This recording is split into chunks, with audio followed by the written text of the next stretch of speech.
Good evening. Good evening. Good evening. I'm going to read, I didn't make it to the other Whirlwind party and I was included, so I'm going to read the poem. You're 1 year late. My 1 year late. 1 year late. It's called Creator of Worlds. I watched a young artist yesterday create stars, worlds, and galaxies from spray paint. I stood mesmerized watching him work.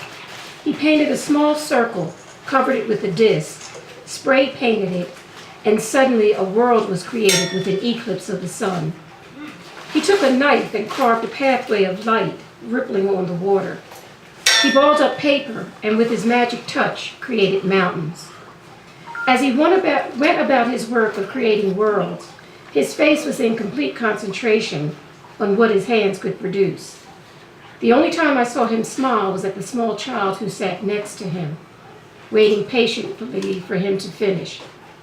They shared a secret smile of appreciation, and he laid the piece aside to begin a new one, and I clapped in joy of seeing worlds created.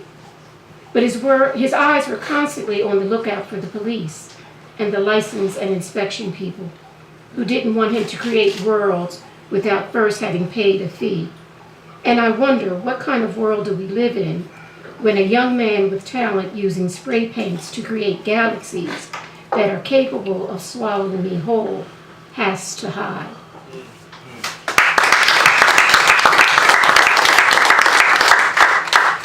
I do a lot of parenting training, and I'm really concerned about some of the issues that I see going on today. So this one is called Check the Stats. Our young people are being carried away from us, and there seems to be little we can do to stop this because they are aiding the flow. Our youth are fearless, but not in a manner that will help them survive.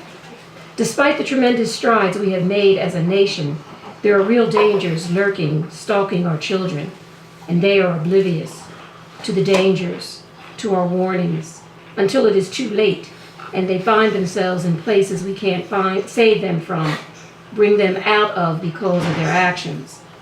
It is becoming well known that the authorities use the statistical data from 3rd grade to determine how many prisons they will need in 10 years. These are real plans with real worlds they have planned for our youth. No matter how much we try to teach our children, warn our children, plead with our children, they are fearless and unbelieving that we know what we are talking about until they find themselves inside those walls. We tell them, be careful, watch your back, and know who you surround yourself with. They think we don't know what we're talking about. It's just the old folks. They know nothing. So they put themselves in harm's way by their actions and circumstances and get caught up. We are not without faults. In our youth, we made mistakes and still do. But we cannot afford for you to take your life lightly. Any prisoner will tell you, you do the crime with friends, but you do the time alone. We are being overwhelmed trying to protect our youth, warning them, pleading with them until it is too late, and the prison gates close them in. We try our best, and some mortgage our houses and lives trying to protect them. They don't see our frustration with them. They only want to try to guilt trip us, to pay for their mistakes, their court fees that we told them would come if their behavior didn't change, if their attitude didn't change, if their fearlessness remained. So please do the math. Look at the stats, for they are your reality. By age 8, the system is preparing for you to spend your life behind bars, behind walls that will damage you for life, for generations. It is not just for you that we are weeping.